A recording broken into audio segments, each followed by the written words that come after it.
It's Sunday, February 16th, 2025, and the newest addition is this switch.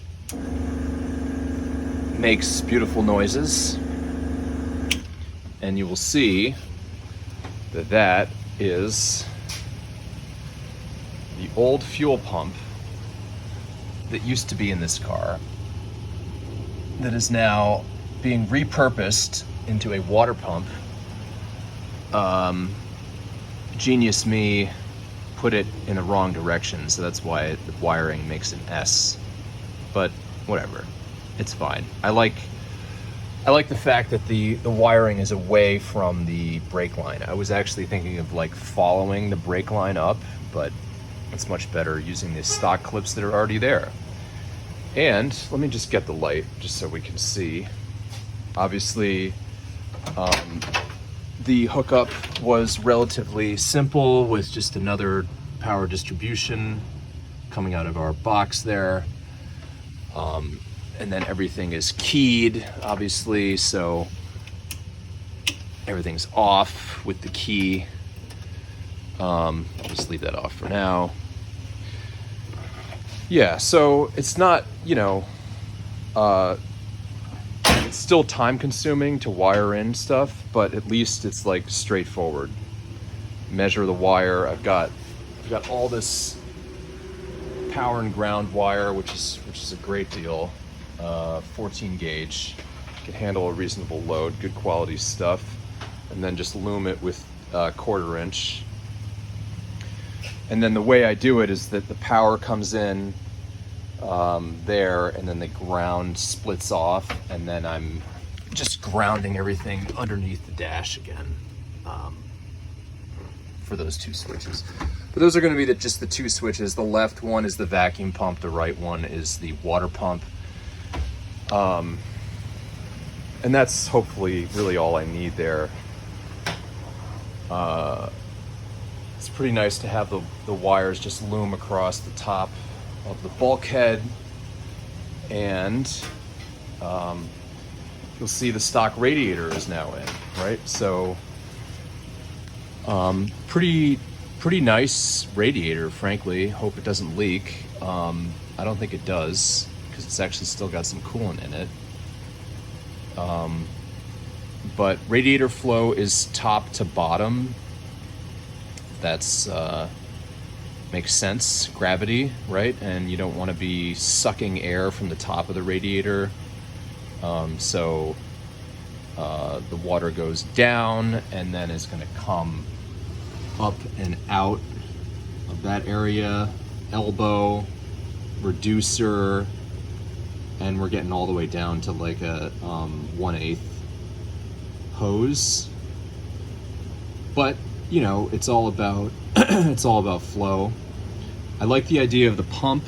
There was like a bilge pump that had like fittings for a garden hose type screws, but I just thought it would be just like too much flow.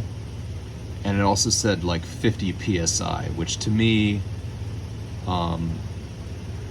obviously there wouldn't be pressure, but if for some reason there was a restriction, it just seems like a lot of pressure. So I'd rather use something like this, which was,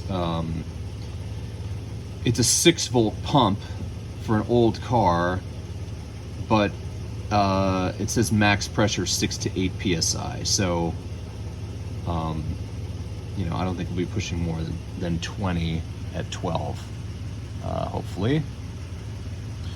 But yeah, I ordered the 1/4 inch NPT metric. I should have noticed it said out there on the pump before I put it in, but just flip it around, right? Flip it around. So that's that.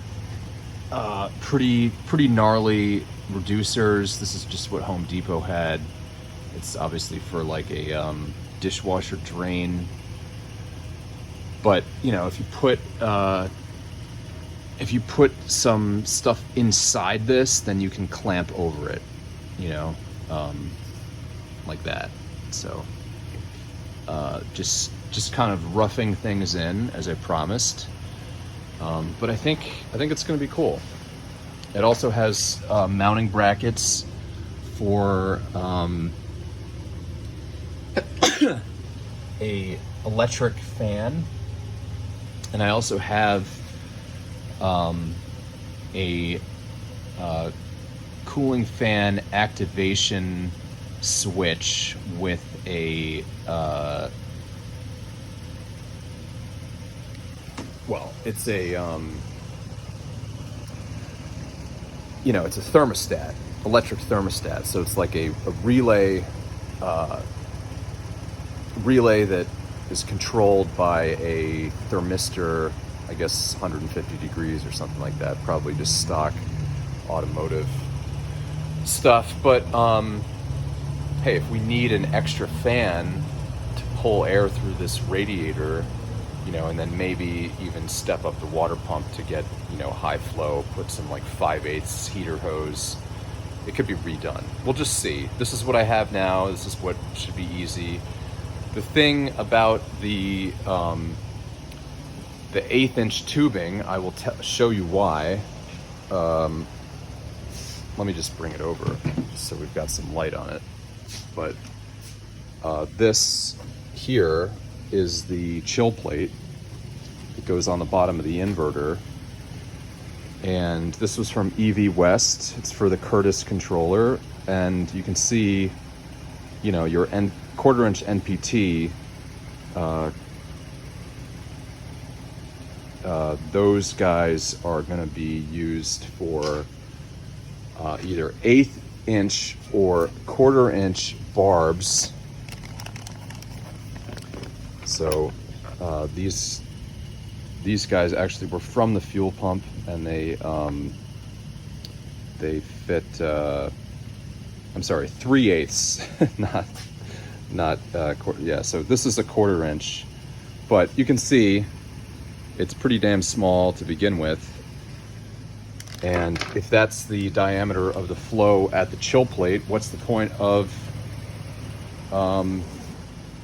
using such large hose for the rest of it?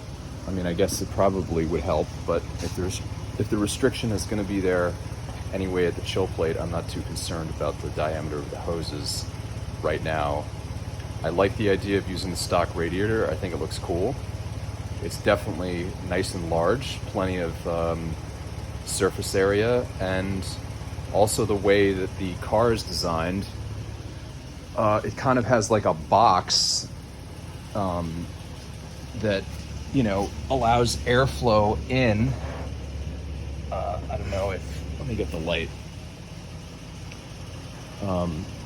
But they obviously designed this, for airflow as it is, and kind of boxed off the radiator. I think maybe moving the license plate, I'm not sure. I guess that's just where it goes. But you kind of get this airflow up and over the bumper and underneath. Maybe that's why these cars had problems, just not enough airflow. I don't know. There's really no grill on this car. But for an electric, this is a super aerodynamic car, which is another reason why it's so perfect for a conversion.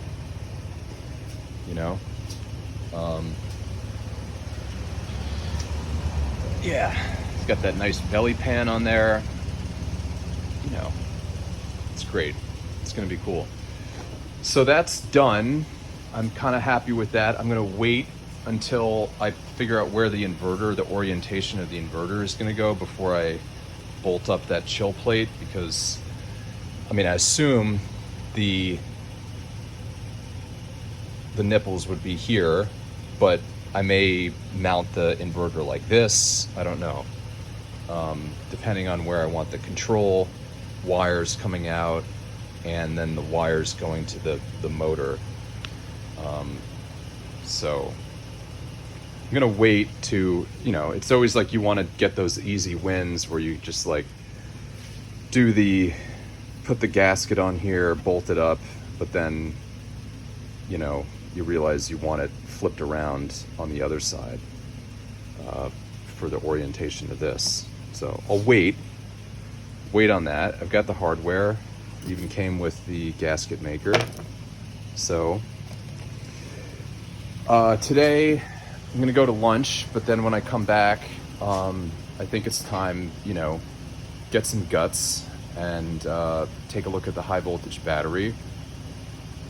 It would be wise to charge it, and if we can charge it and look at the cell voltages with the new BMS that came in, hot diggity Dan, you know, we're getting pretty close to showtime, because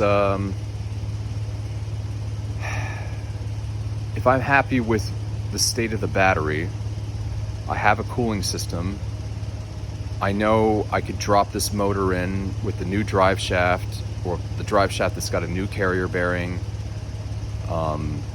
and use the same wood as mounts, strap it down, charge it up, and let's get it out of here. Wouldn't that be exciting? I mean, I think I'm gonna need another month here in March, but you know, time is getting short here with our first soccer game's coming up in April, so we're in the middle of February. Gonna have to pay for another month. It's just the way it is, but we are getting close. I think another 3 weeks. Let's get it done.